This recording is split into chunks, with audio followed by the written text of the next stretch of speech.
This video is brought to you by the Marcci University Regional Center for Crop Improvement (Marcci) and is funded by the Marcci University Research and Innovations Fund in partnership with the Forum and the World Bank. Here is a brief about Marcci. Marcci is an African regional center of excellence for crop improvement. It is hosted by the College of Agriculture and Environmental Sciences at Marcci University. Marcci is involved in the development of fit-for-purpose crop improvement. It supports the training of students interested in a PhD program in plant breeding and biotechnology, as well as a master's degree program in plant breeding and seed systems. All this is in collaboration with the Department of Agriculture Production. Now, the center runs research programs in legume and cereal, horticulture, and orphan crops improvement. It also supports the delivery of quality seed through its program in seed science, technology, and development. In this video, farmers shall be trained on the best practices for growing cowpea here in Uganda. It shall be segmented into 3 parts, that is to say, pre-planting or planning, planting and management, and finally, post-harvest handling techniques. So, let's get started. Cowpea is one of the most important grain legume crops cultivated in the semi-arid areas. The crop is grown in the northern, eastern, and central regions of Uganda. Cowpea is rich in nutrients and contains about 23 to 32% of protein, 50 to 60% of carbohydrates, and about 1% of fat in dry basis. The minerals contained in here include iron, zinc, sodium, potassium, calcium, magnesium, manganese, and copper. Here are some uses of cowpea. Cowpea grains and leaves can be eaten as food or sold, making them a source of income. Their leaves can be used for hay or silage production by mixing them with sorghum or maize for feeding livestock. Cowpea enhances soil fertility by naturally fixing atmospheric nitrogen. In addition, it grows well in poor soils with high sand contents and very little organic matter. Lastly, cowpea can be processed into several value-added products. Now let's get to the pre-planting or planning phase. The first important step to take is to identify the market or market selection. Farmers are advised to plant recommended varieties as per their ecological zone. There are 2 basic types of cowpeas. We've got the bush types or the upright types, which are used mainly for grain production. And then we have the climbing or what some call the spreading types, which may be used for grain, vegetable, or fodder. In Uganda, these are the recommended varieties of cowpea. We've got the narrow cowpea 1 through to 6. We've also got the Sekau 1T, the Sekau 2W, the Sekau 3B, Sekau 4W, and Sekau 5T, as you can see here. Farmers can obtain quality and certified seeds from narrow seed companies and other farmer groups producing quality declared seed. The second step in this planting phase is site selection. Cowpea grows well in a well-drained, sandy loam soil. It does not do well in excessively wet or waterlogged conditions. Thirdly, we have the land preparation. This can be done using a hand hoe, ox plow, or tractor. Remember to plow and harrow the field to provide sufficient tilth for good root growth. Ridges can also be made when desired, where the soil is more fragile and prone to erosion. Now we get into the second segment of this video, which is planting and management.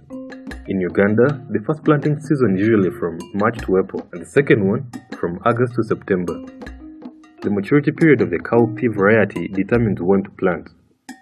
Most of the semi-erect or pressed varieties are photosensitive, so when planted early, they will not flower but grow very leafy.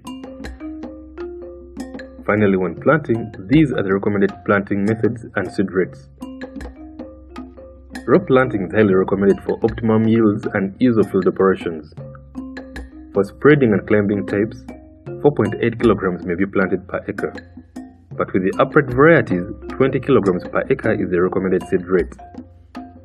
Farmers who wish to practice soil row planting should follow this recommended plant spacing.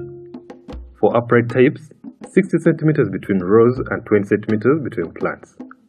And then for the climbing or the spreading types, 75 centimeters between the rows and 20 centimeters between the plants. Alternatively, farmers may mix their crop. In this case, 180 centimeters by 15 centimeters is the recommended spacing for the upright varieties at a rate of 6 kilograms per acre. As for the climbing tips, 180 cm by 30 cm at a seed rate of 4 kg per acre is highly recommended. Let's discuss weeding and gap filling. This should be done twice during the production cycle. The first round of weeding should be done about 2 weeks after planting, while the second one should come about 4 to 5 weeks later to ensure a clean field. And so we move on to pests and diseases.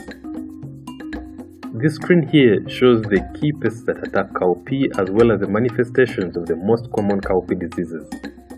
Pests and diseases shouldn't be taken lightly since they can seriously affect the overall yield of the crop. That said, here are some prevent control measures. 1. Use resistant crop varieties. 2. Use clean and quality seed for planting. 3. Uproot and bury infected plants. 4. Practice crop rotation. 5.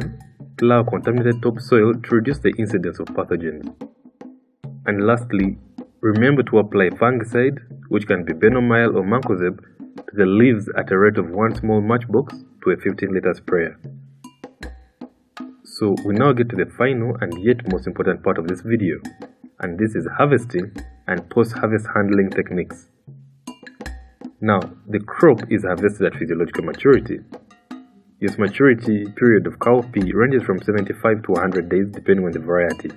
To harvest, farmers may uproot the entire plant or pick individual pods. And now we look at the post-harvest handling.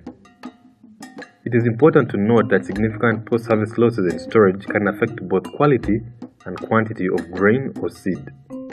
As such, once harvested, farmers need to dry, thresh, sort, grade, package, and store the seed in that order. When it comes to drying, this is the reduction of moisture to about 11-13% moisture content recommended for storage. This can be done under the sun on a concrete floor. Threshing is then done. However, since the seeds are breakable, the threshing should be light, just enough to break the pods. Sorting and grading comes next. Sorting is crucial to remove broken and infected grain from the healthy ones. This photo shows cowpea seeds that are not properly cleaned, while this one shows properly cleaned seeds. And now they're ready for packaging. Cowpeas should be packed in suitable packages of good grade and quality. This must be clean and free from insect and fungal infestations. And we get to the storage. Now, many farmers prefer storing the seed or the grain within the dried pod. The dried pod is tied in small bundles and then hung over a cooking pot in the house or kitchen, so that whenever food is being cooked, the smoke from the fire will drive away invading insects. However, we are saying that for proper storage, it is recommended that cowpea seeds are stored in areas of the house that have low relative humidity and temperature. That said, here are common causes of post-harvest losses to be avoided by farmers. 1. Harvesting before physiological maturity. 2. Late harvesting when most of the grain has been eaten up by birds or sprouted. 3. Infestation by storage pests. 4. Poor store management. 5. Poor drying of grains resulting to seeds getting moldy or rotten. And finally, poor threshing methods which lead to spillage of the grain or breaking of the grain or seed. Now, as we conclude these videos, farmers are encouraged to follow the recommendations in this video to ensure a good yield from their cowpea. Thank you for watching. This video was produced by AT Consults Limited.